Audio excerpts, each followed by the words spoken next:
si Robin talaga. Well, kung sa bagay, talaga naman forever running mate ko naman talaga yan.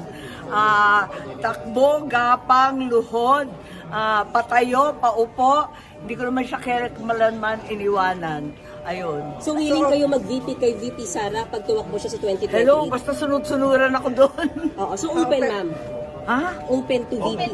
Hindi siya nag-announce, muna siya. Kayo talaga. Pero ma'am, yung kanya announcement na yon, anong tingin nyo magiging epekto nito? Maganda yan kasi nabibigyan ng pag-asa ang lahat ng tao dahil napakahirap ng panahon, ang gulo-gulo ng gobyerno, napaka-corrupt, wala pa rin charge.